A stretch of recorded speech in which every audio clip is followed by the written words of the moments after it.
Hello दोस्तों, स्वागत है आप लोगों का दृष्टि पीसीएस के टेस्ट डिस्कशन में। हम लोग ऑलरेडी ध्येय आईएएस के 2 टेस्ट का पीसीएस का डिस्कशन कर चुके हैं एंड संस्कृति आईएएस के 2 पीसीएस टेस्ट का डिस्कशन कर चुके हैं। अब हम लोग दृष्टि आईएएस के टेस्ट का ये डिस्कशन है। ऐसे ही मतलब 2-2 करके हम लोग इन तीनों कोचिंगों के सारे पीसीएस के टेस्ट डिस्कशन करेंगे। तो ये है हमारे दृष्टि के यूपी पीसीएस का प्रीलिम्स का ये हिस्ट्री का टेस्ट डिस्कशन है। टेस्ट 1 इसका हिस्ट्री टेस्ट 1 डिस्कशन है, ठीक है। मतलब पहले हम लोग सेक्शनल करेंगे फिर फुल लेंथ करेंगे, तो दृष्टि के ना सारे करेंगे हम लोग 1 बाय 1। चलिए शुरू करते हैं बिना टाइम गवाए। पहला क्वेश्चन क्या कह रहा है, इलाहाबाद की संधि के संदर्भ में निम्नलिखित कथनों में से कौन सा सही है। तो देखो इलाहाबाद की संधि क्या थी, तो इलाहाबाद की संधि के अनुसार क्या क्या था कि जो नवाब शुजा-उद-दौला था उसने इलाहाबाद और कारा का जो क्षेत्र था वो सम्राट शाह आलम द्वितीय को सौंपा था, ठीक है। तथा कंपनी को क्षतिपूर्ति के लिए उसने 50 लाख रुपए भी दिए थे, ठीक है। तो पहला ऑप्शन देखते हैं इसमें है क्या, इलाहाबाद और कारा ने सम्राट शाह आलम द्वितीय को सौंप दिए गए। तो ये बिल्कुल सही, इलाहाबाद और कारा दोनों सम्राट शाह आलम द्वितीय को सौंप दिए गए, ठीक है, नवाब शुजा-उद-दौला के द्वारा, ठीक है। शाह आलम द्वितीय ने खर्च की भरपाई के लिए ईस्ट इंडिया कंपनी को बंगाल और बिहार की दीवानी देने का फरमान जारी किया। तो ये शाह आलम द्वितीय नहीं, ये किसने किया था, ये किया था नवाब शुजा-उद-दौला ने, नवाब शुजा-उद-दौला ने।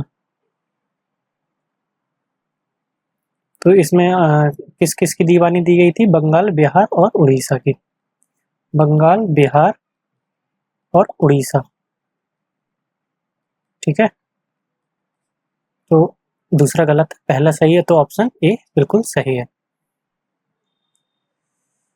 क्वेश्चन नंबर दूसरा देखते हैं। क्वेश्चन नंबर दूसरा क्या कह रहा है, निम्नलिखित अधिनियमों पर विचार कीजिए और उनके अधिनियम के वर्ष के संबंध में कालक्रम अनुसार व्यवस्थित कीजिए। तो देखिए जो कारखाना अधिनियम है वो आया था 1947 में। कब आया था, 1947 में। और शारदा अधिनियम कब आया था, ये आया था 1929 में। और दहेज निषेध अधिनियम कब आया था, तो ये आया था 1961 में। देन विशेष विवाह अधिनियम कब आया था, तो ये आया था 1954 में, ठीक है ना। तो अब देख लीजिए कौन पहले आया था, तो सबसे पहले कौन आया, कारखाना अधिनियम, नहीं सबसे पहले कौन आया, ये शारदा अधिनियम, फिर कौन आया, कारखाना अधिनियम, फिर कौन आया, तो विशेष विवाह अधिनियम, फिर कौन आया, ये दहेज प्रथा, ठीक है। तो देख लेते हैं ऑप्शन कौन सा है, तो ऑप्शन बी बिल्कुल सही है।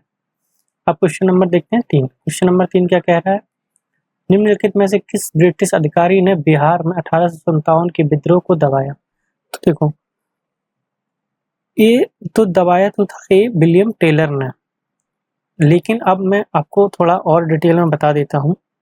जैसे दिल्ली में जो 1857 का विद्रोह था उसका नेतृत्व किसने किया था, तो बहादुर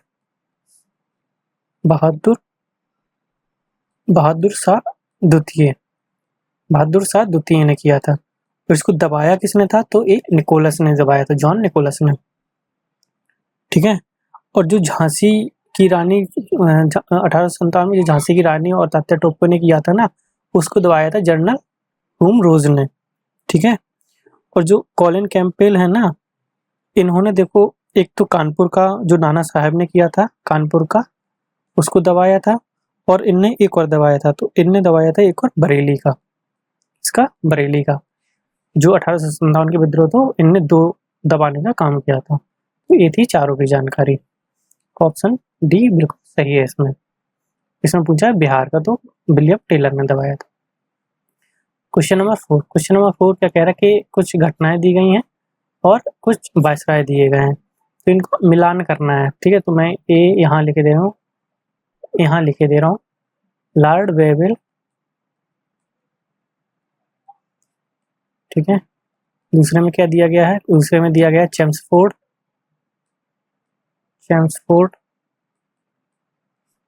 तीसरे में क्या दिया गया है? तीसरे में दिया गया है रीडिंग और रिपन। लॉर्ड रीडिंग और रिपन, इनको मिलान करना है कि कौन सी घटना किससे संबंधित है। तो देखो, जो इल्बर्ट बिल है वो है रिपन के काल में आया था, ठीक है। और जो काकोरी षड्यंत्र है वो आया था रीडिंग के काल में, रीडिंग के काल में हुआ था। और जो लखनऊ समझौता है वो किसके काल में हुआ था? तो ये हुआ था चेम्सफोर्ड के काल में। और जो प्रत्यक्ष कर कार्यवाही दिवस है वो लॉर्ड हेवल के समय। तो इसका ऑप्शन हो जाएगा हमारा बिल्कुल ए, बिल्कुल सही है, ठीक है। अब चलते हैं क्वेश्चन नंबर 5 पे। क्वेश्चन नंबर 5 क्या कह रहा है? वाइकोम सत्याग्रह से संबंधित कौन था? देखो, ए ऑप्शन सी इसका सही है, लेकिन मैं आपको वाइकोम सत्याग्रह बता दे रहा हूँ क्या है। तो देखो, जो त्रावणकोर की जो रियासत में सामंती थे, तो वो क्या करते थे, सामंती सैन्यवाद और रीति रिवाजों से ग्रस्त थे एकदम, मतलब, और वो एकदम क्रूर व्यवस्था थी। उसमें क्या था कि निम्न जातियों को दूषित माना जाता था और ऊंची ऊंची जातियों को से मतलब दूर रहने के लिए बोला जाता था, ठीक है। तो 30 मार्च 1924 30 मार्च 1924 को सत्याग्रहियों ने मतलब इसी जो सामाजिक प्रथा थी कि नीची जातियों को दूषित माना जाता था और जो ऊंची जाति के लोग थे उन्हें सही माना जाता, तो इसी प्रथा को हटाने के लिए एक वाइकोम सत्याग्रह चलाया था, ठीक है, 30 मार्च 1924 को। तो इसमें कौन कौन थे? माधवन थे, केपी केशव मेनन थे, केपी केशव मेनन थे, ठीक है, और ये केलप्पम भी थे, ठीक है। तो ऑप्शन सी बिल्कुल सही है। क्वेश्चन नंबर 6 पे चलते हैं। तो अभिकथन दिया है और कारण दिया है। डच और अंग्रेजी ईस्ट इंडिया कंपनियों ने मछलीपट्टनम शहर को नियंत्रित करने का प्रयास किया, तो ये बिल्कुल सही है, ठीक है। यह 17वीं शताब्दी के पश्चिमी तट पर प्रमुख बंदरगाह बन गया था। तो देखो, ये पश्चिमी तट पर नहीं, ये पूर्वी तट पे था। कहाँ पे था? पूर्वी तट पे, आंध्र प्रदेश के पास, ठीक है। महत्वपूर्ण बंदरगाह, तो ये गलत है। तो कौन सा होगा? सी सही, ए सही है परंतु आर गलत है। क्वेश्चन नंबर 7 क्या कह रहा है? निम्नलिखित में से कौन सी घटना लॉर्ड कर्जन के कार्यकाल से संबंधित नहीं है? तो देखो, बंगाल विभाजन और भारतीय लोक सेवा मंडल का गठन और अकाल, ये तीनों कर्जन के कार्यकाल से संबंधित है। लेकिन हंटर आयोग ये डब्ल्यू हंटर की अध्यक्षता में एक आयोग था जो मतलब प्राथमिक शिक्षा और माध्यमिक शिक्षा पे अपनी रिपोर्ट प्रस्तुत करना था। इसको इस पे प्राथमिक और माध्यमिक शिक्षा पे, ठीक है। कौन था अध्यक्ष? डब्ल्यू हंटर के कार्यकाल में। तो गलत पूछा तो गलत डी है, तो यही हमारा ऑप्शन सही है। क्वेश्चन नंबर 8 क्या कह रहा है? क्वेश्चन नंबर 8 कह रहा है लाला लाजपत राय के संदर्भ में निम्नलिखित कथनों में कौन सा सही है, ठीक है। तो उन्होंने 1921 में सर्वेंट ऑफ पीपल सोसाइटी की स्थापना की, तो ये बिल्कुल सही है। उन्होंने स्वराज पार्टी का गठन में भाग लिया, तो ये भी बिल्कुल सही है। तो देखो, लाला लाजपत राय भारत के महानतम स्वतंत्रता सेनानियों में से एक थे, ठीक है। उन्हें पंजाब केसरी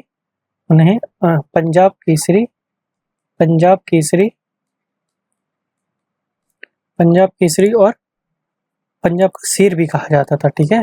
पंजाब का शेर भी कहा जाता था, ठीक है।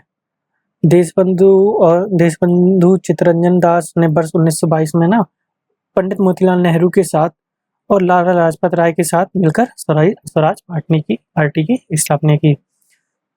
कब की थी? 1922 में।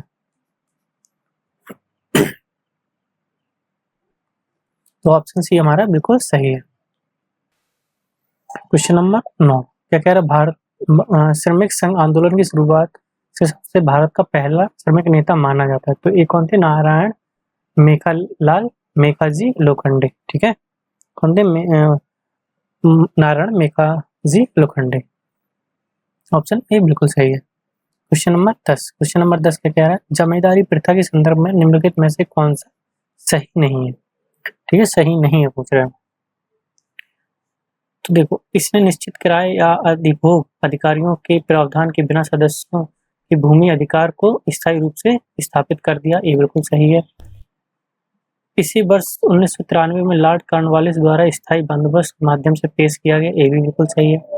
इस व्यवस्था के अंतर्गत भू राजस्व सीधे किसानों से वसूला जाता था। तो देखो, जमींदारी सिस्टम में क्या था कि भू राजस्व जमींदारों के द्वारा वसूला जाता था। किसके द्वारा?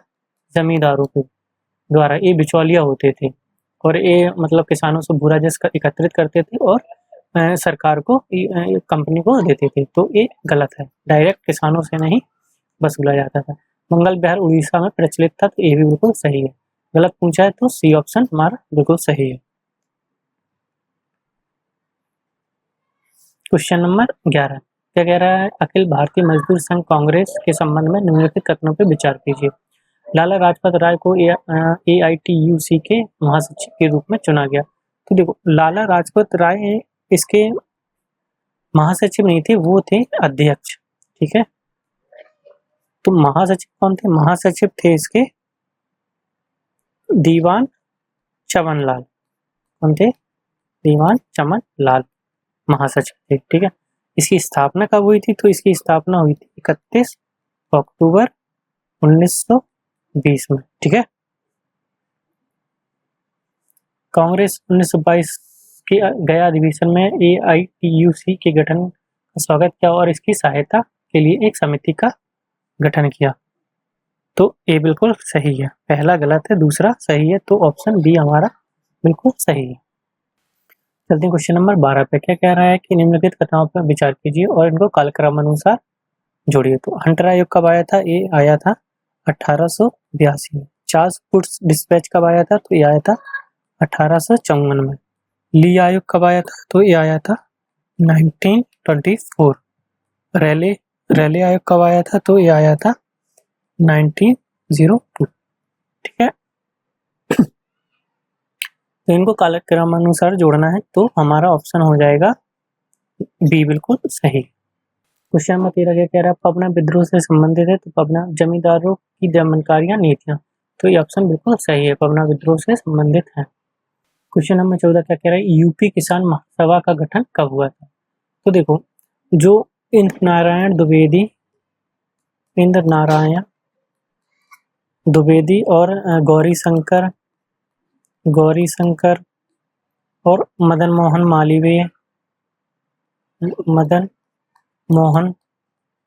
मालवीय मतलब इन तीनों लोगों ने मिलकर 1918 में लखनऊ में यूपी किसान महासभा का गठन किया था। ऑप्शन सी बिल्कुल सही है। क्वेश्चन नंबर 15 क्या कह रहा है? वारेन हेस्टिंग ने निम्नलिखित उद्देश्य से कलकत्ता मदरसा की स्थापना की थी। तो देखो, 1781 में कलकत्ता मदरसा की स्थापना हुई थी। तो इसका उद्देश्य क्या था? कि मुस्लिम कानून और इससे संबंधित विषयों के अध्ययन के लिए की गई थी। इसका उद्देश्य ये था। ठीक है, हिंदू कानून और दर्शन के अध्ययन के लिए देखो, बनारस 1791 में बनारस बना था, जो जोनाथन डंकन के द्वारा बनाया गया था। संस्कृत कॉलेज की स्थापना की थी बनारस में। ठीक है, ये था, और ये मदरसा था मुस्लिम कानून के लिए। ठीक है, और संस्कृत कॉलेज कहाँ था? बनारस में जोनाथन डंकन ने की थी 1791 में। ठीक है, तो अब देखते हैं इस ऑप्शन कौन सा सही है। तो भारत में प्राच्य शिक्षा में रुचि को पुनर्जीवित करना, ये गलत है। कंपनी के दरबार में ब्रिटिश प्रशासनिक सहायता के लिए योग्य भारतीयों को तैयार करना, तो ये बिल्कुल सही है। ठीक है, स्थानीय भाषा की शिक्षा को बढ़ावा देना, ये भी नहीं है। प्रशासन के लिए ब्रिटिश नागरिकों को मुस्लिम रीति रिवाज और कानूनों के लिए प्रशिक्षित करना, तो ये भी गलत है। तो ऑप्शन बी बिल्कुल सही है इसका। क्वेश्चन नंबर 16 क्या कह रहा है? सांप्रदायिक पंचाट के बारे में निम्नलिखित कथनों में से कौन सा सही है?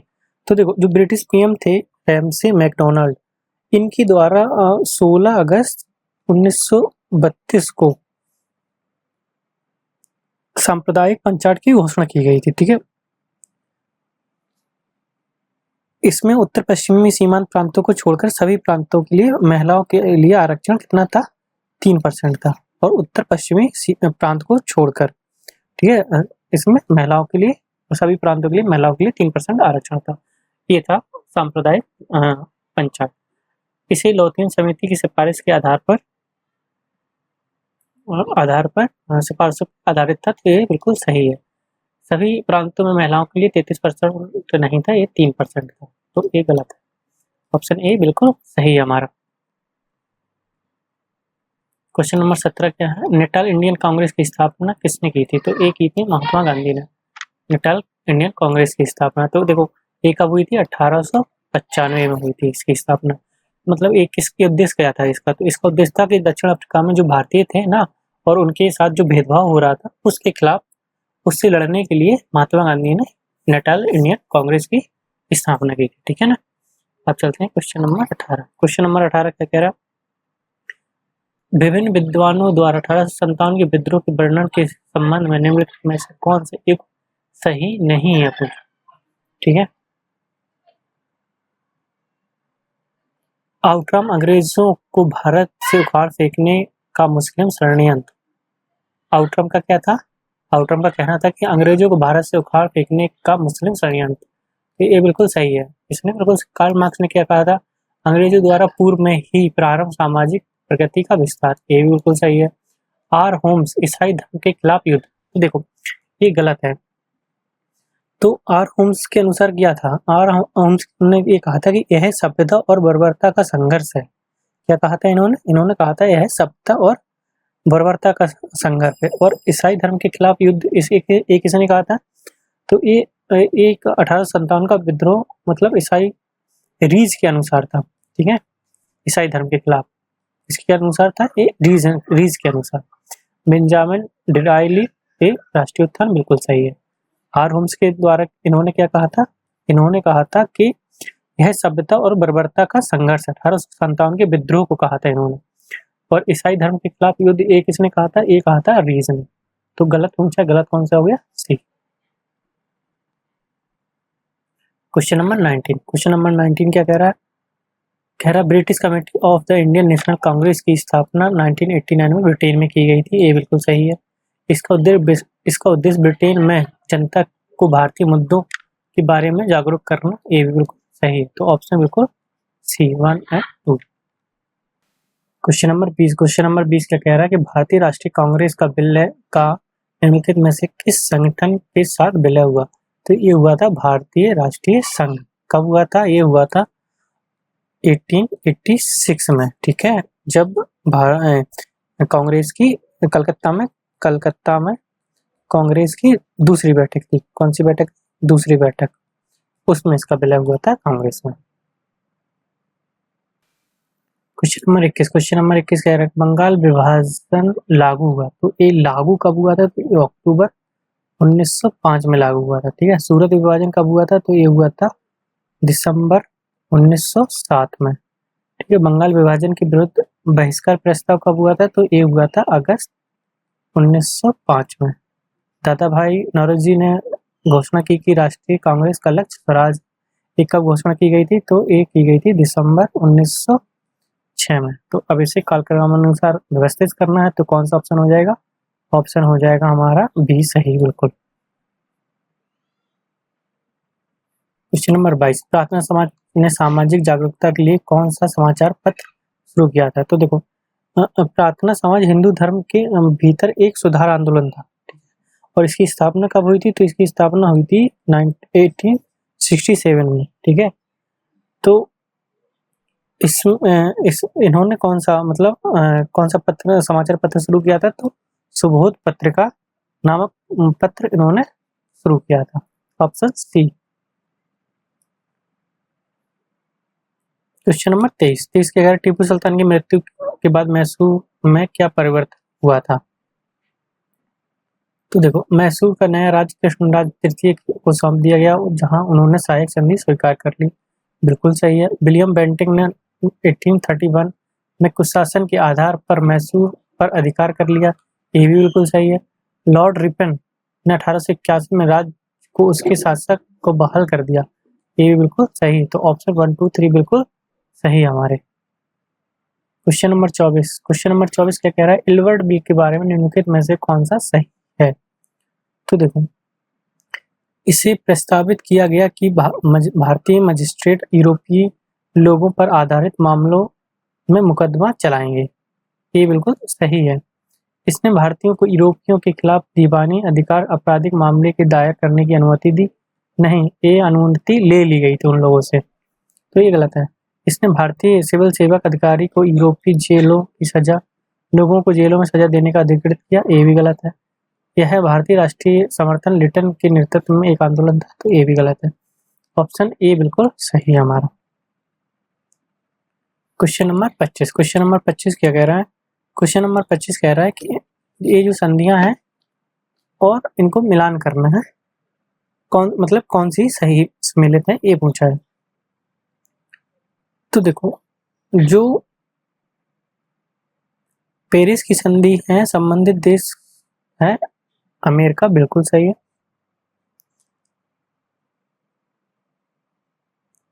जो गंडमक की संधि है वो अफगानिस्तान, बिल्कुल सही है। सुगौलों की संधि बर्मा के साथ नहीं हुई थी, सुगौलों की संधि हुई थी 1815 में नेपाल के साथ, ठीक है, ईस्ट इंडिया कंपनी और नेपाल के बीच में, ठीक है। और जो यानदुबी की संधि है ये हुई थी प्रथम आंग्ल बर्मा युद्ध में की समाप्ति के साथ हुआ था, ये 1826 में हुआ था, ठीक है। 1826 में प्रथम आंग्ल बर्मा युद्ध था, उसकी समाप्ति पर हुई थी यानदुबी की संधि। तो तीसरा और चौथा गलत है, पहला और दूसरा सही है, तो ऑप्शन ए बिल्कुल सही है। क्वेश्चन नंबर 26 क्या कह रहा है? सूचीबद्ध विद्रोह दिए गए हैं और वर्ष दिए गए हैं, इनका मिलान करना है। तो देखो, जो अहोम विद्रोह है वो हुआ था 1760 से नहीं, ये हुआ था 1828 में। जो पोलीगर विद्रोह है वो कब हुआ था? तो वो हुआ था 1795 में। मोसारिस का विद्रोह कब हुआ था? तो ये हुआ था 1769 में। और पाई का विद्रोह कब हुआ था? तो ये हुआ था 1871 में, ठीक है। तो ऑप्शन बी हमारा बिल्कुल सही है।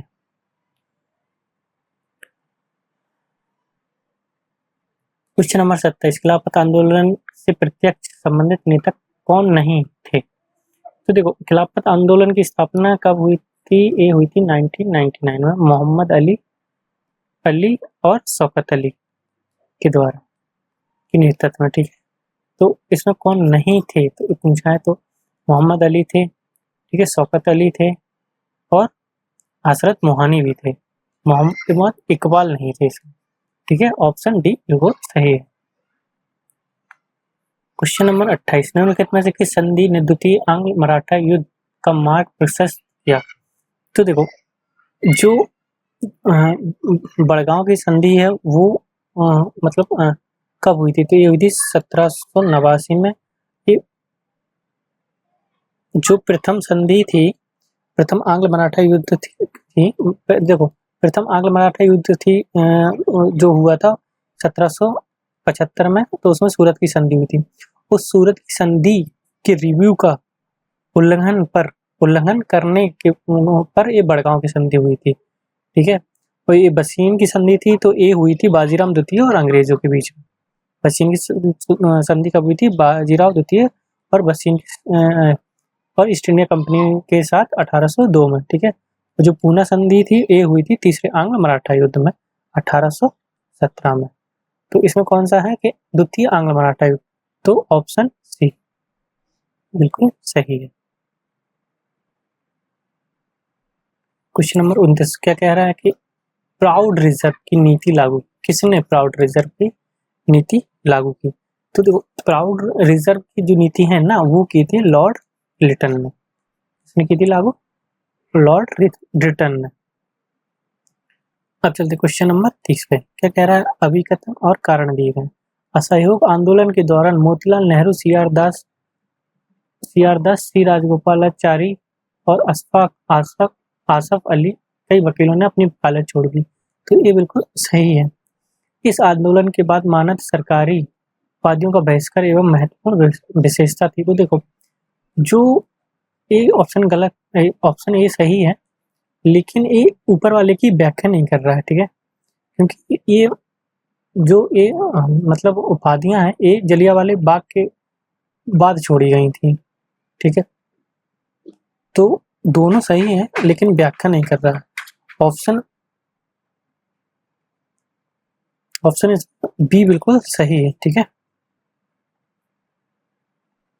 क्वेश्चन नंबर 31 पे चले। निम्नलिखित में से किसने पहले भारत के लिए संविधान बनाने के लिए संविधान सभा पर विचार रखा था? तो देखो 1936 में कांग्रेस पार्टी ने अपने 1935 के अधिवेशन में स्वराज पार्टी, किसका? Swaraj party Swaraj party Swaraj party के द्वारा यह विचार प्रस्तुत किया था। किसके द्वारा किया था? स्वराज पार्टी के द्वारा। ऑप्शन सी डी बिल्कुल सही है। Question number 32। बोस ने मार्च 1940 में रामगढ़ में एक समझौता विरोधी सम्मेलन बुलाया जो एक संयुक्त प्रयास था।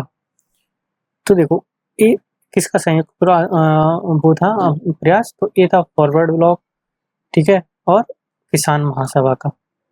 अखिल भारतीय ट्रेड यूनियन इसमें नहीं थी, तो ऑप्शन ए बिल्कुल सही है।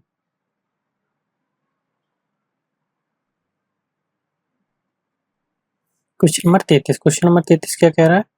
कह रहा है कि कौन निम्नलिखित युग्मों पर विचार कीजिए, समाचार पत्रिकाओं संस्थापक कि कौन सा सही सम्मिलित नहीं है पूछा है। तो देखो हिंदू पैट्रियट गिरीश चंद्र घोष सही है। बंग दर्शन दयाल सिंह मजीठिया, ये बंग दर्शन दयाल सिंह मजीठिया नहीं, ये बंकिम चंद्र चटर्जी चटर्जी के द्वारा लिखी गई थी। ठीक है, तो ये गलत है। भारतीय समाजशास्त्री श्यामजी कृष्ण वर्मा सही है। परिदर्शक विपिन चंद्रा, ये भी बिल्कुल सही है। तो ऑप्शन बी हमारा बिल्कुल सही है। गलत पूछा है ना। अब चलते हैं क्वेश्चन नंबर 34 पे। अभिकथन दिया है और कारण दिया है। तो गांधी जी ने भारतीय लोगों से 6 अप्रैल 1919 को रॉलेट एक्ट के विरोध में हिंसा दिवस के रूप में मनाने का आह्वान किया।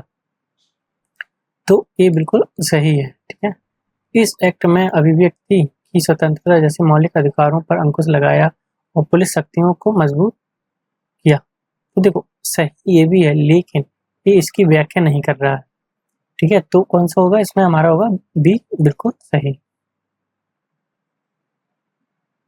नहीं नहीं नहीं नहीं, नहीं। ये बिल्कुल सही है, ये वाला नहीं होगा। इसमें लिखा कि ये स्पष्टीकरण करता है, इसमें लिखा है ये स्पष्टीकरण नहीं करता। Option A. Question number 35। निम्नलिखित में से कौन सितंबर 1928 में स्थापित हिंदुस्तान सोशलिस्ट रिपब्लिकन आर्मी के संस्थापक थे? तो देखो ये थे भगत सिंह। कौन थे? भगत सिंह थे और जोगेश चंद्र चटर्जी थे। ठीक है, ये दोनों लोग थे इसके संस्थापक। तो ऑप्शन ए। क्वेश्चन नंबर 36 क्या है? फॉरवर्ड ब्लॉक के संबंध में निम्नलिखित कथनों पर विचार कीजिए। इसकी स्थापना सुभाष चंद्र बोस द्वारा कांग्रेस के भीतर एक नई पार्टी के रूप में की गई थी। तो ये बिल्कुल सही है। ठीक है, इसके निर्माण के परिणाम स्वरूप सुभाष चंद्र बोस को 3 वर्ष के लिए कांग्रेस में कोई भी पद धारण करने से प्रतिबंधित कर दिया गया था। तो ये भी बिल्कुल सही है। Option C. क्वेश्चन नंबर 37 क्या कह रहा है? कह रहा है निम्नलिखित कथनों में से कौन सा 1937 के प्रांतीय चुनावों के संदर्भ में सही है? तो देखो साइमन कमीशन के आदेश के अनुसार ब्रिटिश भारत में वर्ष 1937 में प्रांतीय चुनाव आयोजित किए गए। तो ये साइमन कमीशन नहीं, ये था भारत सरकार अधिनियम 1935 के अनुसार। तो ये तो गलत हो गया। यह चुनाव महज मताधिकार पर आधारित था। तो ये बिल्कुल सही है। ठीक है, कांग्रेस के चुनावी घोषणा पत्र के माध्यम से भारत सरकार अधिनियम 1935 की पूर्ण स्वीकृति की पुष्टि की गई। ये गलत है। उपरोक्त सही तो होंगे नहीं, तो ऑप्शन बी बिल्कुल सही है। Question number 38। Indian national liberal association की स्थापना किसने की? तो ये स्थापना की थी सुरेंद्र नाथ बनर्जी ने। मतलब कांग्रेस में जब फूट पड़ने लगी थी 1919 में, तो उदारवादी नेताओं और मतलब ने इसकी स्थापना की थी। तो उदारवादी नेता और क्या नाम जो गर्म दलीय और नरम दलीय अलग अलग हो गए थे, तो उदारवादी नेताओं ने इसकी स्थापना की थी। क्वेश्चन नंबर 39 क्या कह रहा है? क्वेश्चन नंबर 39 कह रहा है निम्नलिखित में से किसने भारत महिला परिषद की स्थापना की थी? तो देखो, भारत महिला परिषद की स्थापना कब हुई थी? ये हुई थी 1904 में मुंबई में। कब हुई थी? 1904 में मुंबई में। और इसकी स्थापना की थी रमाबाई रनाडे ने। किसने की थी? रमाबाई रनाडे ने। क्वेश्चन नंबर 40 देखते हैं। क्वेश्चन नंबर 40 क्या कह रहा है? निम्नलिखित में से किसने मासिक पत्रिका वित्तल विध्वंस की शुरुआत की? तो एक की थी गोपाल बाबा वालंकर ने। इसने की थी गोपाल बाबा वालंकर ने। क्वेश्चन नंबर 41 के सर सैयद अहमद खान के संबंध में निम्नलिखित कथनों में से कौन सा सही है? तो वर्ष 1878 में इंपीरियल लेजिस्लेटिव काउंसिल के सदस्य बने और उनकी निष्ठा को देखते हुए अंग्रेजों ने उन्हें नाइटहुड की उपाधि से सम्मानित किया। तो ये ऑप्शन बिल्कुल सही है। उन्होंने पर्दा बहुविवाह और पीरी तथा मुरादी प्रथा का समर्थन किया। तो ये गलत है, उन्होंने समर्थन नहीं किया था, उन्होंने विरोध किया था। ऑप्शन ए बिल्कुल सही है। क्वेश्चन नंबर 42 का कह रहा है देवबंद आंदोलन के संदर्भ में निम्नलिखित कथनों में से कौन सा सही है? तो देखो, देवबंद आंदोलन हुआ था 1866 में। कहाँ पे हुआ था ये? सहारनपुर जिले में। सहारनपुर जिले के दाउर उलूम में देवबंद की मतलब ये देवबंद आंदोलन हुआ था। ठीक है, तो इसकी शुरुआत मोहम्मद कासिम नानाभाई और रशीद अहमदी ने की थी। तो ये बिल्कुल सही है। देवबंद पंथ ने भारतीय राष्ट्रीय कांग्रेस के गठन का स्वागत किया। ये भी बिल्कुल सही है। तो ऑप्शन ए बिल्कुल सही है। क्वेश्चन नंबर 43 का कह रहा है कि 1907 में Indian society of oriental art द्वारा प्रदान किए जाने वाली छात्रवृत्ति सर्वप्रथम किसने प्राप्त की? तो ये प्राप्त की थी अविंद्रनाथ टैगोर ने। किसने की थी? अविंद्रनाथ टैगोर ने। क्वेश्चन नंबर 44 का कह रहा है अभिकथन दिया है और कारण दिया है। कह रहा है कि भारतीय राष्ट्रीय कांग्रेस में नरमपंथी यह समझने में विफल रहे कि कांग्रेस द्वारा विधान परिषद में किए गए सुधारों का उद्देश्य नरमपंथी को पुरस्कृत करने के बजाय गर्मपंथियों को अलग थलग करना था। तो ये बिल्कुल सही है। चरमपंथी इस बात से अनभिज्ञ थे कि नरमपंथी आधिकारिक दमन के विरुद्ध उनकी रक्षा की प्राथमिक पंक्ति के स्वरूप कार्य करते हैं। तो ये भी सही है, लेकिन ये इसकी व्याख्या नहीं कर रहा। ठीक है, तो ऑप्शन ए बिल्कुल सही है।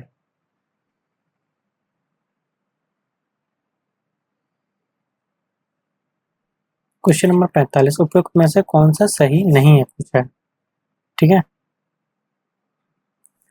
सत्येंद्र सिन्हा 1909 में वायसराय की कार्यकारिणी परिषद में नियुक्त होने वाले प्रथम भारतीय थे। ये बिल्कुल सही है। 1909 में पार्लियामेंटो सुधार में इंपीरियल लेजिस्लेटिव काउंसिल और प्रांतीय विधान परिषदों में निर्वाचन सदस्यों की संख्या में वृद्धि हुई। ये भी बिल्कुल सही है। अप्रैल 1906 में बरेंद्र कुमार घोष भूपेंद्र नाथ दत्त ने साप्ताहिक युगांतर की शुरुआत की। ये भी बिल्कुल सही है। बारदौली सत्याग्रह का कारण यूरोपीय नील बागान मालिकों द्वारा लागू की गई 3 कटिया प्रणाली का विरोध किया था। तो ये देखो, ये गलत है। ये मतलब बारदौली सत्याग्रह कब हुआ था? तो ये हुआ था 1928 में। और इसके नेतृत्व कौन था? तो सरदार पटेल ने हुआ था। और ये हुआ क्यों था? तो ये करों की अनुचित दर के कारण हुआ था। जो मतलब कंपनी ने किसानों पे जो कर लगाए थे, उनकी दर बहुत ज़्यादा थी। उसकी वजह से सरदार पटेल ने इस नेतृत्व को किया था। कब किया था? तो 1928 में। तो ऑप्शन डी हमारा बिल्कुल सही है। 46 क्वेश्चन क्या है? 1905 में लंदन में इंडियन होम रूल सोसाइटी की शुरुआत किसने की? तो ये की थी श्यामजी कृष्ण वर्मा ने।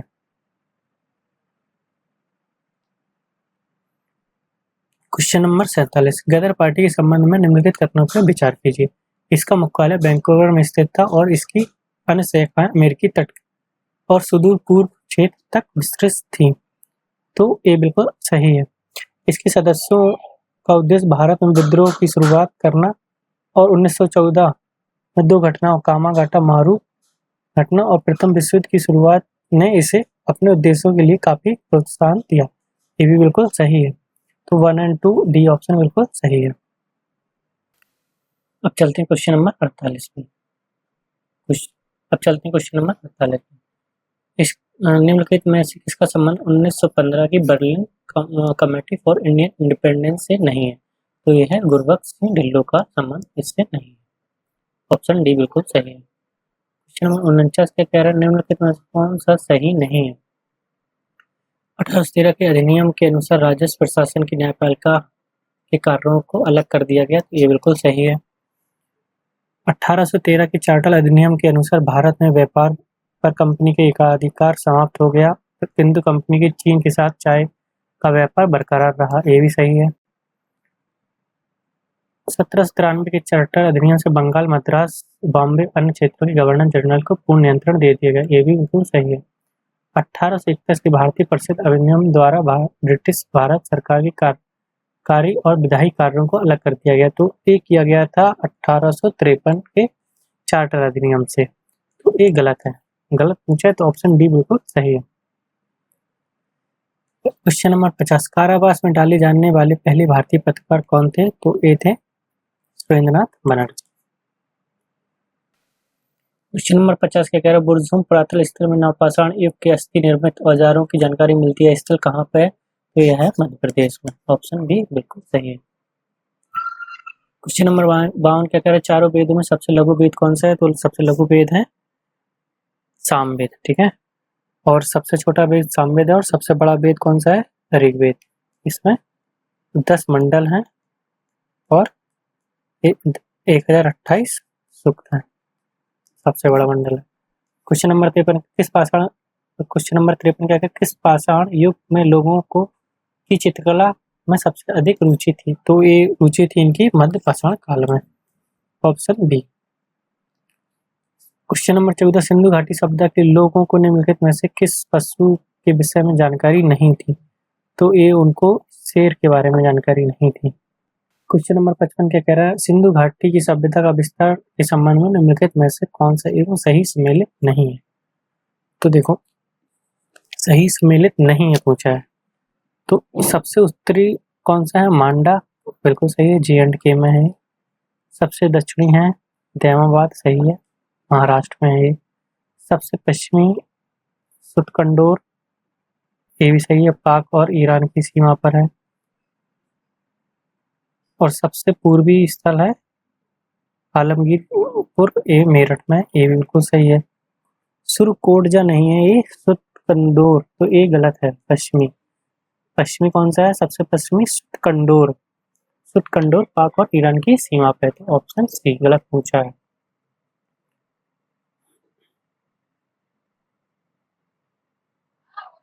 क्वेश्चन नंबर 56 क्या कह रहा है निम्नलिखित में से कौन सी लोथल के संबंध में सही नहीं है? तो देखो यह कॉम्बे की खाड़ी के पास स्थित एक पतन है था। ये बिल्कुल सही। इसका उत्खनन प्रोफेसर A.R. राव ने किया था। ये भी बिल्कुल सही है। यह एक प्राकृतिक बंदरगाह था। तो यह प्राकृतिक नहीं, यह कृत्रिम बंदरगाह था। ठीक है। कृत्रिम बंदरगाह था। इस बंदरगाह में ईंटों से बनी दीवारों का भी उल्लेख होता है। मतलब मिलती हैं, दीवारें मिलती हैं। और ये भोगवा नदी पे स्थित था। ठीक है। गुजरात के कॉम्बे की खाड़ी के पास भोगवा नदी पे स्थित था। एक कृत्रिम बंदरगाह था। ठीक है। यहाँ कोई दुर्ग नहीं था। तो ये भी बिल्कुल सही है। गलत पूछा तो गलत है। सी है। ऑप्शन सी हमारा सही है। 57 क्या कह रहा है कि पाटलिपुत्र में एक किले का निर्माण किसने करवाया था? तो पाटलिपुत्र में जो किला था वो उसका निर्माण करवाया था अजातशत्रु ने। ठीक है। तो चलिए शुरू करते हैं क्वेश्चन नंबर 48। क्वेश्चन नंबर 48 क्या कह रहा है निम्नलिखित कथनों में से कौन सा तोलकप्पियम के संबंध में सही नहीं है पूछा है। ठीक है। सही नहीं है। तो एक दो तीन चीजें हम आपको बता दे रहे हैं। जो तोलकप्पियम है ये तमिल साहित्य का सबसे प्राचीन ग्रंथ है। कौन सा ग्रंथ है? सबसे कैसे ग्रंथ है? सबसे प्राचीन ग्रंथ है, ठीक है। और इसके लेखक कौन है? तो इसके लेखक हैं तोलकापियार, तोलकापियार, ठीक है, ये इनके लेखक हैं। और यह एक तमिल व्याकरण रचना है। क्या है? तमिल व्याकरण रचना है, तमिल व्याकरण की रचना है ये। तो इन चीजों को ध्यान रखना है। तमिल का एक प्राचीन ग्रंथ है, साहित्यिक ग्रंथ है, तो उस गलत मुझे इसमें से। तो यह एक तमिल साहित्य का सबसे प्राचीन ग्रंथ है, तो ये बिल्कुल सही है। इसकी रचना इलांगो आदिगल ने की। तो देखो एक गलत है, क्यों गलत है? क्योंकि इसकी रचना की थी तोलकापियार ने। किसने की थी? तोलकापियार ने। यह तमिल व्याकरण की एक रचना है, ये बिल्कुल सही है। यह संगम काल की राजनीतिक और सामाजिक आर्थिक स्थिति के बारे में जानकारी प्रदान करता है, तो ये भी बिल्कुल सही है। गलत पूछा है तो गलत कौन सा है? बी ऑप्शन हमारा गलत है। अब चलते हैं क्वेश्चन नंबर 59 पे। 59 क्या कह रहा है? निम्नलिखित कथनों में से कौन सा गुप्तकालीन सिक्कों के संबंध में सही नहीं है पूछा है, सही नहीं है पूछा है, ठीक है। तो देखो, जो गुप्तकाल के चांदी के सिक्के के रूपक, चांदी के सिक्कों को रूपक कहा जाता, तो ये बिल्कुल सही है। सोने के सिक्कों को दिनार कहा जाता, तो ये भी बिल्कुल सही है। गुप्त काल के दौरान जारी किए गए सोने के सिक्के की गुणवत्ता बहुत अच्छी थी, तो देखो ये गलत। क्यों गलत है? जो गुप्त काल के सोने के सिक्के थे, ठीक है, उनकी गुणवत्ता कनिष्क के सिक्कों से, कनिष्क के सिक्कों की गुणवत्ता से कम थी, ठीक है। क्या थी? कम थी। कनिष्क के सिक्कों की गुणवत्ता से कम थी गुप्त काल के सिक्कों की गुणवत्ता। गुप्तकालीन शासन अनुष्ठान काल के पश्चात विशेष सिक्के जारी करते थे, तो ये भी बिल्कुल सही है। गलत पूछा है तो गलत सी है, सी हमारा ऑप्शन सही है। क्वेश्चन नंबर 16, गुप्तकालीन प्रशासन में महादंड नायक किसे कहा जाता था? तो देखो, ये महादंड नायक कहा जाता था चीफ जस्टिस को। किसको कहा जाता था? चीफ जस्टिस को। क्वेश्चन नंबर 61 क्या कह रहा है? निम्नलिखित शासकों में नागानंद नाटक का लेखक कौन है? तो देखो, नागानंद नाटक का लेखक कौन है? ये है हर्षवर्धन। इनके कुछ और भी नाटक थे, तो इनके देखो, एक तो नागानंद, एक था इनका रत्नावली। कौन सा था? रत्नावली। एक और था इनका सप्रियदर्शी, कास, ये भी इनका एक नाटक था, सप्रियदर्शी कास। तो एक नागानंद, रत्नावली और सप्रियदर्शी कास हर्षवर्धन के नाटक थे। क्वेश्चन नंबर 62 क्या कह रहा है? निम्नलिखित कथनों में से कौन सा अमोघ वर्ग प्रथम का संबंध नहीं है, ठीक है। तो देखो, ये वो है राष्ट्रकूट राजवंश से संबंधित थे, ये बिल्कुल सही है। वह शैव मत के अनुयायी थे, तो देखो, वह शैव मत के अनुयायी नहीं थे, वह जैन धर्म के अनुयायी थे। किसके थे? जैन धर्म के, जैन धर्म के अनुयायी थे, तो ये गलत हो गया। उनकी प्रसिद्ध कृति कन्नड़ भाषा में रचित कवि राजमार्ग है, तो ये बिल्कुल सही है। उन्होंने मालखेड़ नगर में राजपूत राजधानी का निर्माण करवाया था, तो ये भी बिल्कुल सही है। तो गलत पूछा है, गलत ऑप्शन बी है हमारा। क्वेश्चन नंबर 63 क्या कह रहा है? तंजौर में बृहदेश्वर मंदिर का निर्माण किसने करवाया था? तो देखो, जो तंजौर का बृहदेश्वर का निर्माण है, वो करवाया था राज प्रथम ने। किसने करवाया था? राज प्रथम ने, ठीक है। अब चलते क्वेश्चन नंबर 64 पे। 64 क्या कह रहा है? ऋग्वेदिक आर्य किसके के द्वारा शासित थे? तो देखो, जो ऋग्वेदिक आर्य थे वो थे वृद्धजनों द्वारा शासित, ठीक है। कौन शासन करता था? वृद्धजनों द्वारा। अब चलते हैं क्वेश्चन नंबर 65। 65 क्या कह रहा है? 65 कह रहा है, निम्नलिखित में से कौन सा लौह युग के चित्रित भूरे मृदभांड संस्कृति के संबंध में सही नहीं है पूछा है।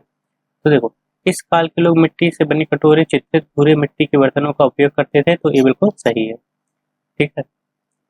चित्रित भूरे मृदभांड स्थलें पूर्वी यूपी बिहार के निकटवर्ती इलाकों में स्थित है, तो देखो ये गलत है। क्यों गलत है?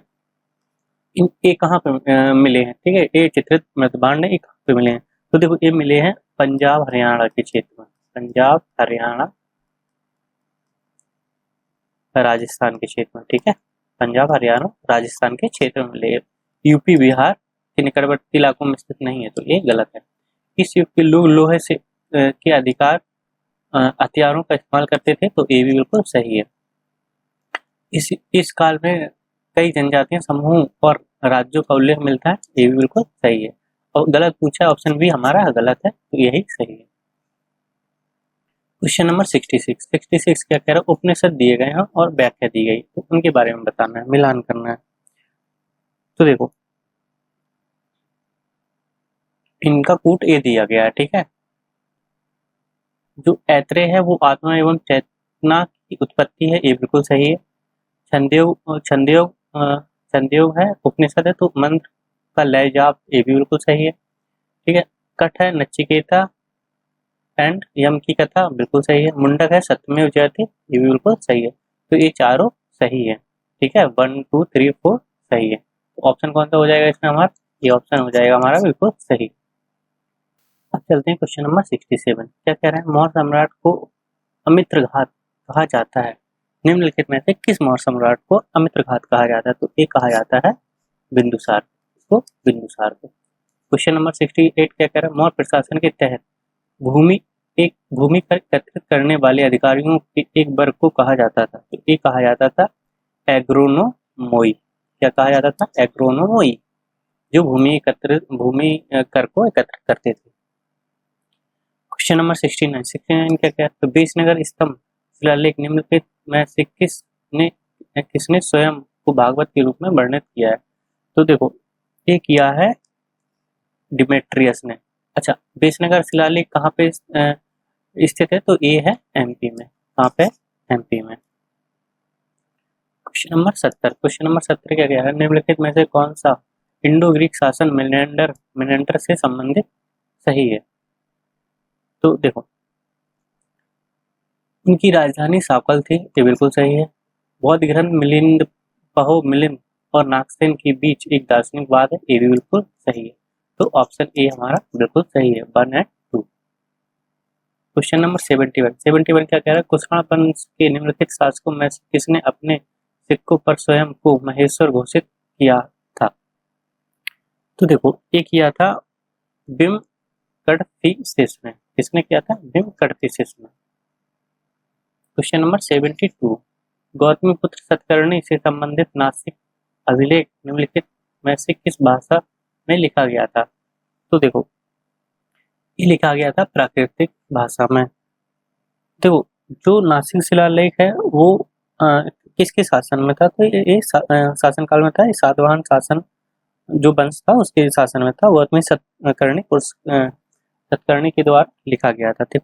गौतमी सतकर्णी 1000 से 1030 ईसा पूर्व, मतलब इन्होंने शासन किया था। और इसकी भाषा क्या थी, तो इसकी भाषा थी प्राकृत भाषा, तो नासिक अभिलेख की, ठीक है। तो ऑप्शन ए बिल्कुल सही है। क्वेश्चन नंबर 73 क्या कह रहा है कि संगम युग में भूमि विभाजन और भूमि के प्रकार दिए गए हैं, तो इनका मिलान करना है, ठीक है। तो देखते हैं, मिलान करते हैं। तो जो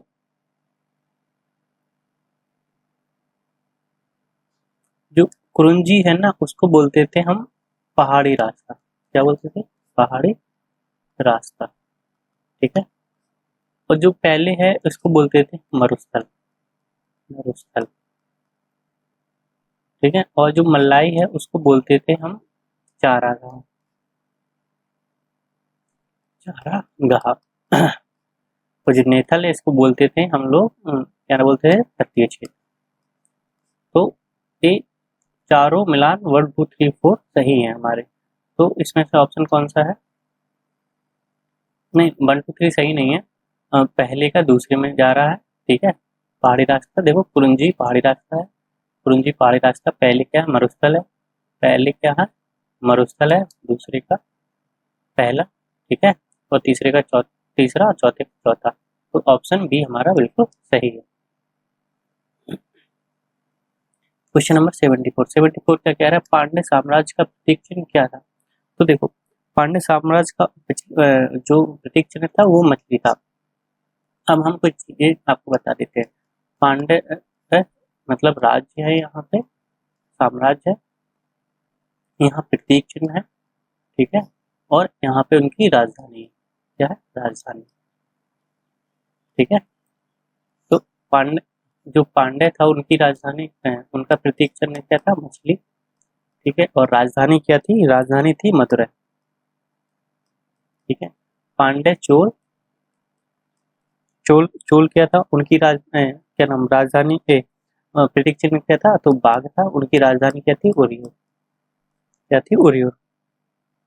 और जो चेर वंश है उसका जो प्रतीक चिन्ह था वो क्या था? धनुष। ठीक है। और इसकी राजधानी क्या थी? तो इसकी राजधानी थी बैदी। बैदी राजधानी थी उसकी। ठीक है। तो ये चीजें आपको संगम काल वाला ये पांड चोल चेर वाला ध्यान रखना। क्वेश्चन नंबर 75 मौर्योत्तर काल में श्रेणी थे। तो ये कौन थे मौर्योत्तर काल में? तो ये थे व्यापारियों का एक समूह था। क्या था? एक व्यापारियों का समूह था। क्वेश्चन नंबर 76 क्या कह रहा है? निम्नलिखित में से किसने समुद्रगुप्त को भारत का नेपोलियन कहा था? तो ये कहा था समुद्रगुप्त का जो कार्यकाल था देखो 355 335 ईस्वी से 375 ईस्वी के बीच में था इसका कार्यकाल। और इसको समुद्रगुप्त को भारत का नेपोलियन किसने बोला था? तो ये बोला था बी ए स्मिथ। किसने बोला था? बी ए स्मिथ ने। क्वेश्चन नंबर 77 क्वेश्चन नंबर 77 क्या कह रहा है? निम्नलिखित में से कौन सी पुस्तक बारहमीर द्वारा लिखी गई है? तो देखो बारहमीर किसके कार्यकाल में था? पहले तो ए है तो किसके दरबार में था? तो ए था चंद्रगुप्त चंद्रगुप्त द्वितीय की दरबार में। ठीक है। और ये उनके मतलब जो नवरत्न थे ना उनमें से एक था। और मतलब ये ज्योतिष गणितिक ज्योतिष थे। ठीक है। तो इनकी जो रचना है जो पुस्तक है वो कौन सी है? तो ये है पंच सिद्धांतिका। कौन सी है? पंच सिद्धांतिका। देखो इनकी दो और पुस्तकें हैं। इनकी कुल 3 पुस्तकें हैं जिनमें से एक है पंच सिद्धांतिका है और एक है बृहत बृहत सिद्धांतिका बृहत संहिता संहिता। ठीक है। और एक और इनकी है बृहत जातक बृहत जातक। ठीक है। तो इनकी ये 3 रचना है 12 में की। ठीक है। अब चलते क्वेश्चन नंबर 78 पे। तो अजंता गुफाओं की शैलकृत बौद्ध विहार और चैत्य किस वाकाटक राजा के संरक्षण में बनाए गए थे? तो देखो ये बनाए गए थे हरिसेन के शासन संरक्षण में। किसके? हरिसेन के शासन संरक्षण में। क्वेश्चन नंबर 79 क्या कह रहा है? गुप्त साम्राज्य के निम्नलिखित प्रशासनिक विभागों पर विचार कीजिए तथा उन्हें छोटी इकाई से बड़ी इकाई के रूप में व्यवस्थित कीजिए। तो देखो तो सबसे बड़ी इकाई क्या है? छोटी इकाई से बड़ी इकाई में। तो सबसे छोटी इकाई क्या थी? सबसे छोटी इकाई थी ग्राम। ठीक है। उसके बाद कौन था?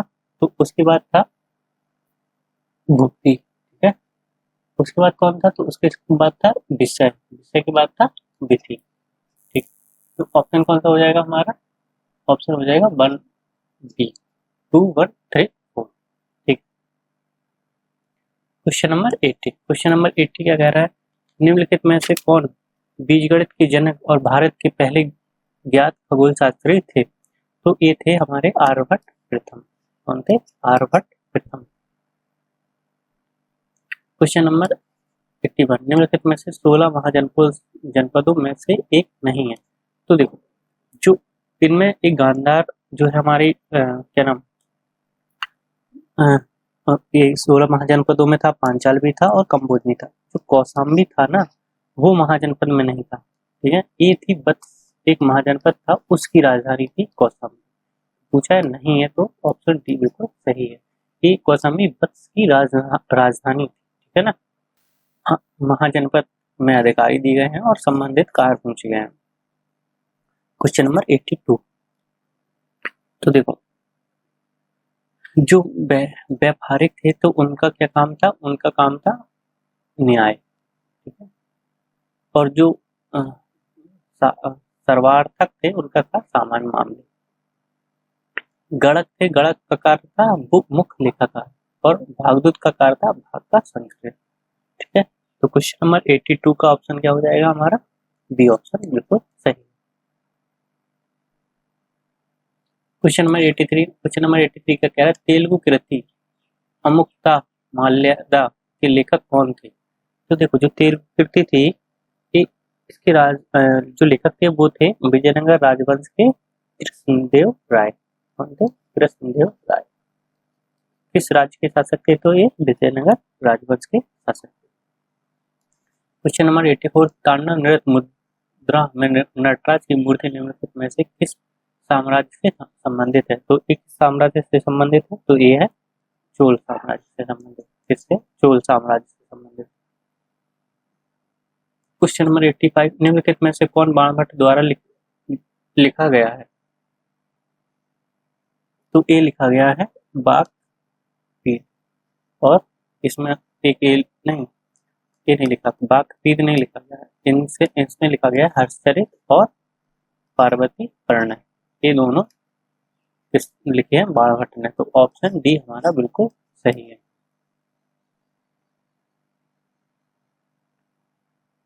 क्वेश्चन नंबर 86 कुतुबुद्दीन ऐबक के संदर्भ में निम्नलिखित में से कौन सा सही नहीं है पूछा है। ठीक है, तो अजमेर में कुब्बल उल इस्लाम मस्जिद के निर्माण का श्रेय इन्हें जाता है। तो देखो एक गलत है। कुतुब मीनार का निर्माण कार्य प्रारंभ करवाया था, ये बिल्कुल सही है। इन्होंने लक्ष्य भास्कर नाम से भी जाना जाता है, ये भी बिल्कुल सही है। हसन निजामी फखरुद्दीन उसके शासन काल में आश्रय प्राप्त लेखक थे, तो ये बिल्कुल सही है। गलत पूछा तो ये ऑप्शन गलत है, यही हमारा सही है। क्वेश्चन नंबर 87 एकता प्रणाली के संदर्भ में निम्नलिखित में से कौन सा सही नहीं है पूछा है। सही नहीं है पूछा है। तो देखो यह कृषि पर कर लगाने की प्रथा थी, ये बिल्कुल सही है। यह वंशानुगत प्रावधान थे, तो देखो ये गलत है।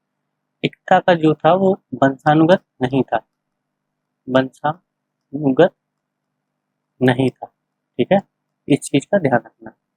इसके अंतर्गत अधिकारी को वेतन के बदले एक क्षेत्र के राजस्व का अनुदान दिया जाता था, ये भी बिल्कुल सही है। इसने सल्तनत के दूरस्थ हिस्से को केंद्र सरकार से जोड़ने की सहायता की, ये भी बिल्कुल सही है। तो गलत पूछा है, गलत कौन सा है? बी है, और बी ऑप्शन हमारा सही है। सैयद वंश के शासक कौन थे? तो सैयद वंश के शासक तो आपको पता है खिज्र खान थे। कौन थे? खिज्र खान। क्वेश्चन नंबर 89 बाबर के संदर्भ में निम्नलिखित कथनों में विचार कीजिए। तो वह नक्शबंदियों सूफी ख्वाजा अब्दुल्ला अहरार के अनुयायी थे, तो ये बिल्कुल सही है। चंदेरी का युद्ध 1527 ईस्वी में बाबर और मालवा के राजपूत शासक मेदिनी राय के बीच लड़ा गया, तो ये भी बिल्कुल सही है। देखो और भी बाबर के द्वारा और भी युद्ध लड़े गए थे, जैसे खानवा का युद्ध, ठीक है, और एक था घाघरा का युद्ध, तो ये भी लड़े गए थे। तो इनका आपको कमेंट में बताना है कि एक कब लड़े गए थे, किस वर्ष लड़े गए थे। ठीक है, क्वेश्चन नंबर 90 के कारण निम्नलिखित में से कौन सा सही नहीं है। हुमायूं ने लाहौर में जमाती मस्जिद ईसा खान मस्जिद का निर्माण करवाया, तो ये लाहौर में नहीं करवाया था, ये करवाया था दिल्ली में। कहाँ करवाया? दिल्ली में। ठीक है, तो ऑप्शन यही गलत हो गया, और गलत पूछा है तो यही हमारा सही है। ठीक है, ये तीनों हमारे बिल्कुल सही ऑप्शन है। पढ़ देते हैं एक बार। शेरशाह सूरी ने रोहतास के लिए किला बनवाया, जो पाकिस्तान में स्थित यूनेस्को विश्व धरोहर स्थल है, बिल्कुल सही है। शेरशाह सूरी के समय मौजा प्रशासन का निम्नवत स्तर था, तो ये भी सही है। हुमायूं का मकबरा 1570 ईस्वी में बनवाया गया था, 1993 में यूनेस्को द्वारा इसे विश्व धरोहर स्थल में मान्यता दी गई थी, तो ये सही है। 91 क्या कह रहा है? 91 कह रहा है अकबर के संदर्भ में निम्नलिखित कथनों पे विचार कीजिए। तो देखो थॉमस रो उनके दरबार में आने वाला पहला अंग्रेज था, तो देखो पहला अंग्रेज थॉमस रो नहीं था, पहला अंग्रेज कौन था? रॉल्फ फिंच थे। रॉल्फ फिंच थे, रॉल्फ फिंच, जो उनके दरबार में, अकबर के दरबार में आए, तो ये ऑप्शन गलत है। उनका अंतिम अभियान 1601 में गोलकुंडा के विरुद्ध था। तो देखो ये जो उनका अंतिम अभियान था ना, वो 1601 में तो था, लेकिन गोलकुंडा के विरुद्ध नहीं था, एक असीरगढ़ के विरुद्ध था। ठीक है, तो ये भी गलत हो गया। इस थॉमस रोय वो किसके दरबार में आया था? तो ये आया था जहांगीर के दरबार। किसके दरबार में आया था? जहांगीर के। तो दोनों गलत हैं, तो ऑप्शन डी हमारा बिल्कुल सही है। क्वेश्चन नंबर 92 क्या कह रहा है? सूची वन दी गई है और सूची वन को सूची टू से मिलाना है, ठीक है। तो देखो, जो बाकिया नवीस थे, उन्हें क्या कहा जाता है? उन्हें कहा जाता है समाचार वितरण करने वाला। ठीक, ये हो गया हमारा पहला, ठीक है। जो दरोगा ये डाक, उन्हें क्या कहा जाता? उन्हें कहा जाता था संचार माध्यम, ठीक है। क्या कहा जाता था? संचार माध्यम। मुकद्दम को क्या कहा जाता था? मुकद्दम को कहा जाता था ग्राम का मुखिया। क्या कहा जाता था? ग्राम का मुखिया, ठीक है।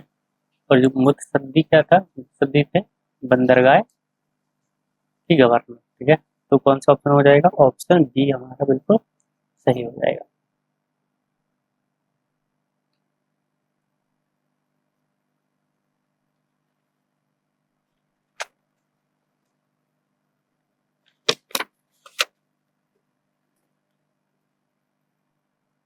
क्वेश्चन नंबर 93 क्या कह रहा है? निम्नलिखित में से कौन सा कथन अकबर के भू राजस्व प्रशासन के बारे में सही नहीं है? तो देखो, अब जो भू राजस्व प्रशासन के बारे में सही नहीं है पूछा है, तो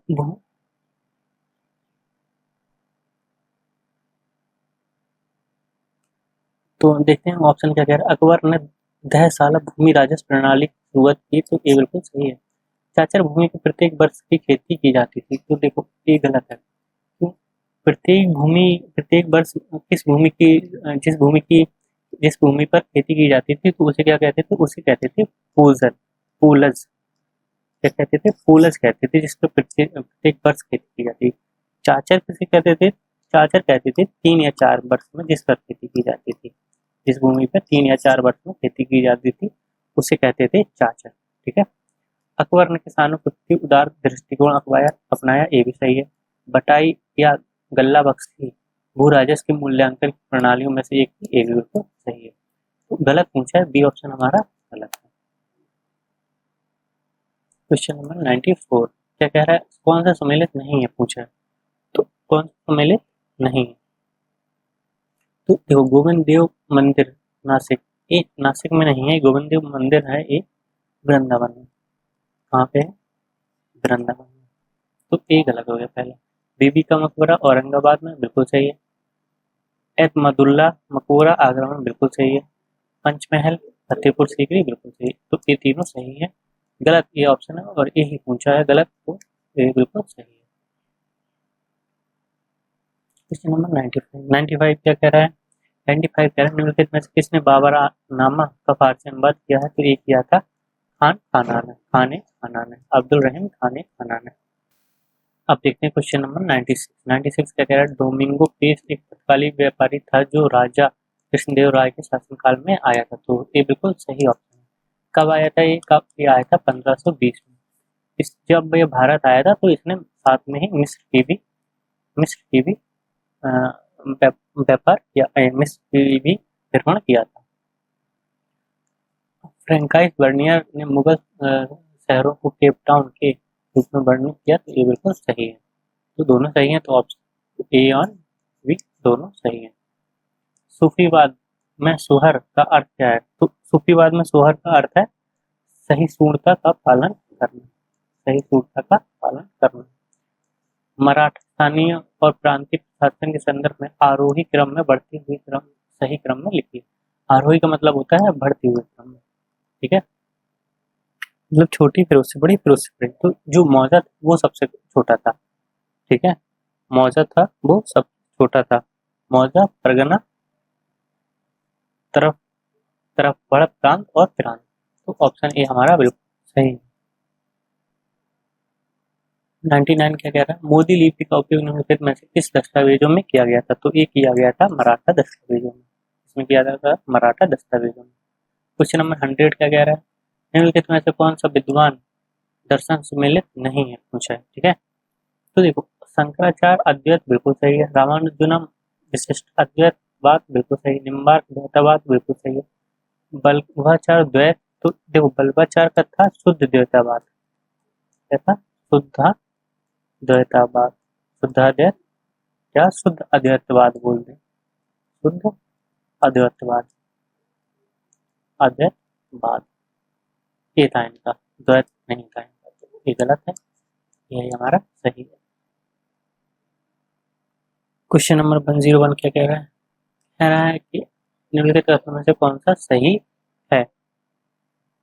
तो प्रथम आंग्ल मैसूर युद्ध अंग्रेजों की हार के साथ समाप्त हुआ। तो प्रथम आंग्ल मैसूर युद्ध में अंग्रेजों की हार नहीं हुई थी, वो लोग जीते थे, तो ये गलत है, ठीक है। द्वितीय आंग्ल मैसूर युद्ध में सर आयर कुटुन के नेतृत्व में अंग्रेजों ने हैदर अली को पराजित किया, तो ये गलत है। तृतीय आंग्ल मैसूर युद्ध में लॉर्ड मिंटो के नेतृत्व में अंग्रेजों ने टीपू सुल्तान को पराजित किया, तो ये बिल्कुल सही है, ठीक है। कब हुआ था ये? तो ये हुआ था 1790 से 1792 में। और ये द्वितीय आंग्ल मैसूर युद्ध कब हुआ था? तो ये हुआ था 1780 से 1784 में। और प्रथम कब हुआ था? तो प्रथम हुआ था 1767 से 1769 में, ठीक है। चतुर्थ आंग्ल मैसूर में आर्थर बेलेस्ली के नेतृत्व में श्रीरंगपट्टनम की सिद्धि हुई, तो ये गलत है। सही पूछा है तो सही हमारा ऑप्शन सी बिल्कुल सही है। जो जो श्रीरंगपट्टनम की संधि थी वो तृतीय युद्ध में हुई थी, ठीक है। क्वेश्चन नंबर 102 में निम्नलिखित में से कौन सा सही कालक्रम अनुसार व्यवस्थित कीजिए? तो देखो, जो पिंडारी का युद्ध हुआ था वो हुआ था 1817 से 1818 में। आरकॉट का युद्ध हुआ था, ये हुआ था 1751 में। प्लासी का युद्ध हुआ था 1757 में। और प्रथम कर्नाटक का युद्ध हुआ था 1740 से 48 में।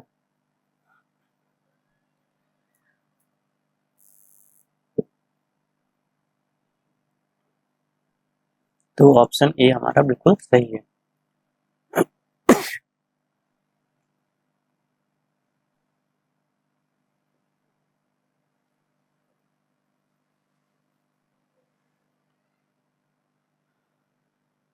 क्वेश्चन नंबर 103 सिख आंदोलन के संदर्भ में निम्नलिखित में से कौन सा कथन सत्य है? गुरु नानक ने रख रामदास की आधारशिला रखी जिसे अब अमृतसर कहा जाता है, तो ये गलत है।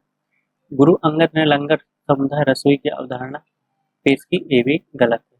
गुरु अर्जुन देव ने पंजाबी भाषा में गुरुमुखी लिपि मानकीकृत का लोकप्रिय बनाया, ये भी गलत है। गुरु हरगोविंद ने सच्चा बादशाह की उपाधि धारण की, तो ये हमारा बिल्कुल सही ऑप्शन है। क्वेश्चन नंबर 104 क्या कह रहा है? शिवाजी के शासनकाल में सरे नौबत था, तो शिवाजी के शासनकाल में सरे नौबत क्या था? सैन्य कमांडर था, ठीक है। बंगाल, क्वेश्चन नंबर 108 बंगाल में निम्नलिखित में से नवाबों में से किसने मुगल सम्राट को कर देना बंद कर दिया था? तो एक किया था मुर्शिद कुली खान ने, ठीक है। क्वेश्चन नंबर 106 क्या कह रहा है? निम्नलिखित में से कौन सा उत्तराधिकारी राज्य नहीं है जो उत्तरकालीन मुगल शासकों के दौरान अस्तित्व में था? तो ये था मैसूर, ठीक है। क्वेश्चन नंबर 107 क्वेश्चन नंबर 107 क्या कह रहा है? अहमदनगर सल्तनत की स्थापना किसके द्वारा की गई? तो ये की गई थी मलिक अहमद शाह बाबरी, मलिक अहमद शाह बाबरी, ठीक है। क्वेश्चन नंबर 108 क्या कह रहा है? क्वेश्चन नंबर 108 कह रहा है निम्नलिखित में से नागा नागलपुरम के संस्थापक कौन थे? तो नागलपुरम के संस्थापक थे कृष्णदेव राय प्रथम। क्वेश्चन नंबर 108 क्या कह रहा है? गोलकुंडा सल्तनत पर निम्नलिखित में से किस राजवंश का शासन था? तो गोलकुंडा सल्तनत पर शासन था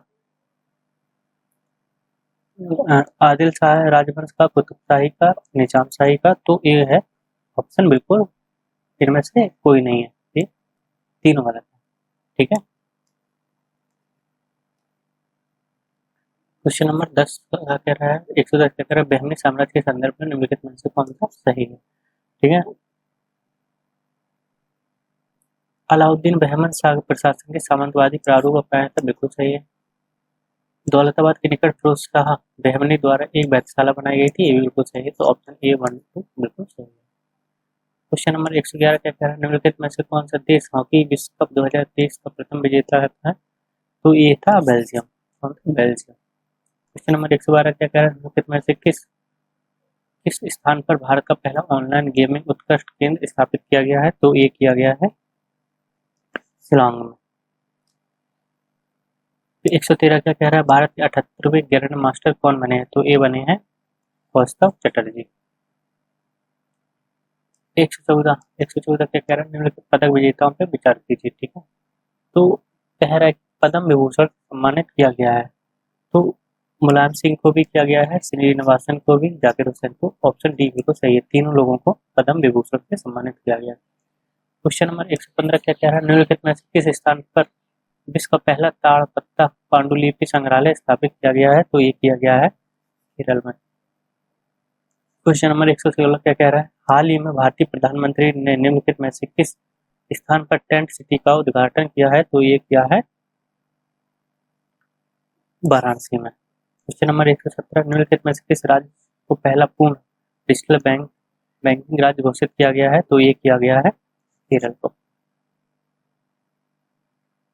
क्वेश्चन नंबर 118 क्या कह रहा है, निम्नलिखित में से किस स्थान पर 17वें प्रवासी भारतीय दिवस का आयोजन किया गया है, तो ये किया गया है, किसमें किया गया है, ये किया गया है इंदौर में। क्वेश्चन नंबर 119 निम्नलिखित में से किस नदी के नीचे भारत की पहली अंडर वाटर मेट्रो का संचालन प्रारंभ होगा, तो ये होगा इसमें हुगली नदी में। क्वेश्चन नंबर 119 क्या कह रहा है, सामरिक दृष्टि के महत्वपूर्ण से सियोम ब्रिज निर्माण किया गया है, तो ये कहाँ किया गया है, तो ये किया गया है अरुणाचल प्रदेश में। कहाँ?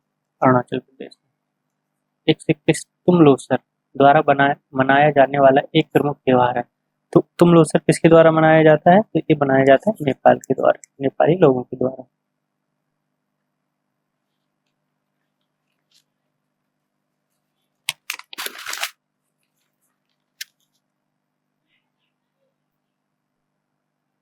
क्वेश्चन नंबर 122 क्या कह रहा है, निम्नलिखित में से कौन सा भारत का संविधान साक्षर जिला पहला संविधान साक्षर जिला बना है, तो ये बना है कोल्लम। कौन बना है? कोल्लम। क्वेश्चन नंबर 123 विश्व का सबसे बड़ा पूर्ण क्षमता वाले हॉकी स्टेडियम का उद्घाटन कहाँ किया गया है, तो ये किया गया है राउरकेला में। कहाँ किया गया है? राउरकेला में। क्वेश्चन नंबर 124 निम्नलिखित में से किस शहर में आंध्र प्रदेश की नवीन राजधानी घोषित किया गया, तो ये किया गया विशाखापट्टनम को। किया गया विशाखापट्टनम को।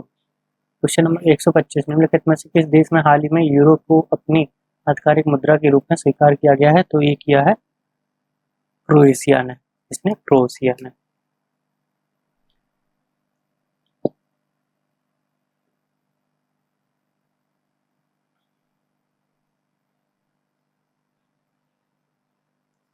क्वेश्चन नंबर 126 हाल ही में मिसाइल 2 खबरों में रही, मिसाइल पृथ्वी 2 खबरों में रही, यह सतह से सतह पर मार करने वाली मिसाइल है, तो ये बिल्कुल सही ऑप्शन है। यह सतह पर मार करने वाली मिसाइल हवा से सतह नहीं, सतह से हवा ये भी नहीं, एंटी टैंक है ये भी नहीं, यह सतह से सतह पर मार करने वाली मिसाइल है। क्वेश्चन नंबर 127 2023 में गणतंत्र दिवस परेड में सर्वश्रेष्ठ झांकी का पुरस्कार निम्नलिखित में से किस राज्य को प्रदान किया गया, तो ये किया गया था उत्तराखंड को। इसको उत्तराखंड को। क्वेश्चन नंबर 128 निम्नलिखित में से कौन नाटू नाटू गीत के गीतकार है जिसे गोल्डन ग्लोब पुरस्कार से सम्मानित किया गया है, तो ये किया गया है अपने चंद्र बोस जी को। किसको? चंद्र बोस जी को।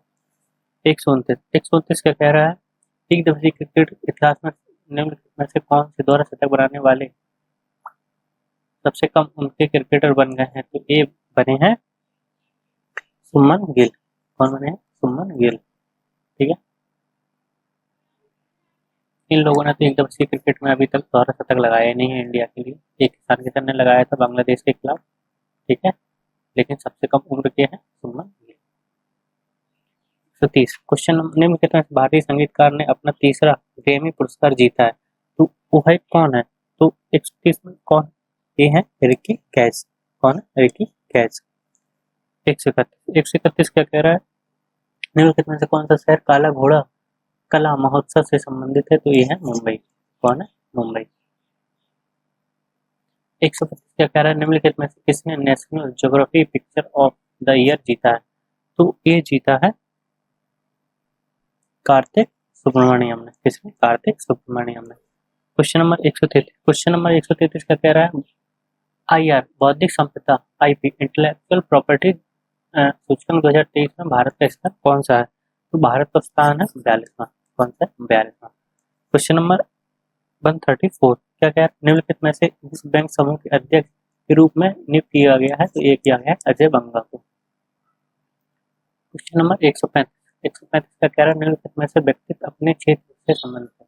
तो व्यक्ति है संबंधित, क्षेत्र से संबंधित है। पूछ रहा है सही नहीं है, पूछ रहा है।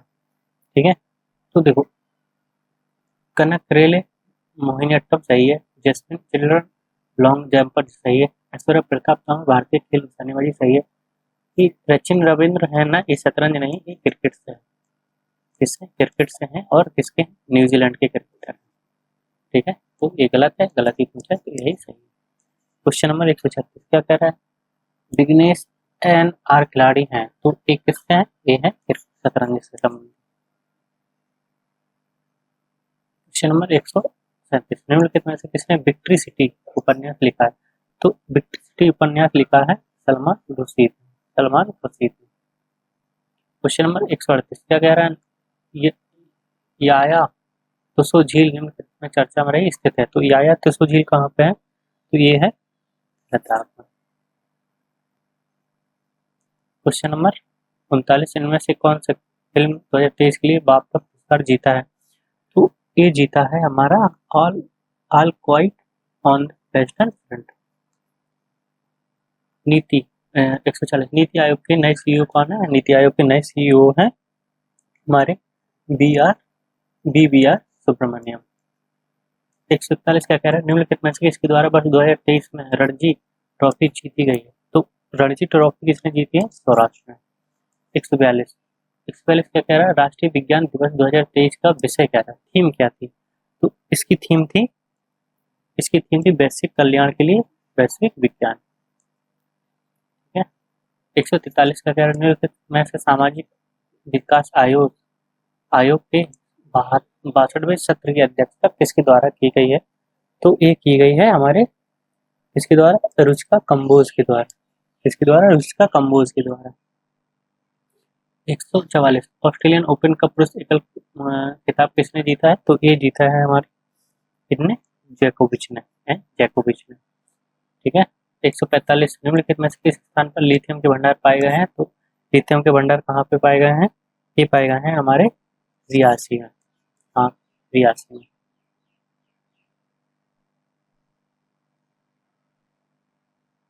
146 का कह रहे हैं, निम्नलिखित में से कौन सा राष्ट्रपति भवन के मुगल गार्डन का नाम है? तो ये है अमृत उद्यान। क्या है? अमृत उद्यान। 147 का भारी भूकंप के दौरान तुर्की और सीरिया की सहायता के लिए ऑपरेशन कौन सा चलाया गया था? तो ऑपरेशन चलाया गया था दोस्त। कौन सा? ऑपरेशन दोस्त। 148 का कह रहा है, निम्नलिखित में से किसके द्वारा the poverty of political economics उपन्यास लिखा गया है? तो ये लिखा गया है मेघनाथ देसाई के द्वारा। किसके द्वारा? मेघनाथ देसाई के द्वारा। तर्कस अभ्यास किसके बीच आयोजित किया गया था? तो ये किया गया था हमारा राष्ट्रीय सुरक्षा गारद NSG एंड अमेरिकी विशेष अभियान बल SAF के द्वारा। क्वेश्चन नंबर 150 विश्व आर्द्रभूमि दिवस वर्ल्ड वेटलैंड डे 2023 का विषय क्या था? तो इसका विषय था वेटलैंड रिस्टोरेशन। ठीक है, वेटलैंड रिस्टोरेशन। तो देखो ये था हमारा दृष्टि IAS का PCS का टेस्ट पेपर 1। हम संस्कृति और ध्येय IAS के टेस्ट दो टेस्ट करा चुके हैं, दृष्टि का एक बार कराएंगे अभी हम, और उसके बाद फिर से नेक्स्ट उनके सिर्फ संस्कृति और ध्येय IAS का एक करा के फिर हम दृष्टि पे आएंगे। तो देखो PCS के टेस्ट सीरीज के डिस्कशन जो आपको बहुत हेल्पफुल होंगे, तो आपको PCS के टेस्ट सीरीज के डिस्कशन के लिए जुड़े रहें निहाल क्लासेस पे और सब्सक्राइब करें निहाल क्लासेस को। थैंक यू, धन्यवाद।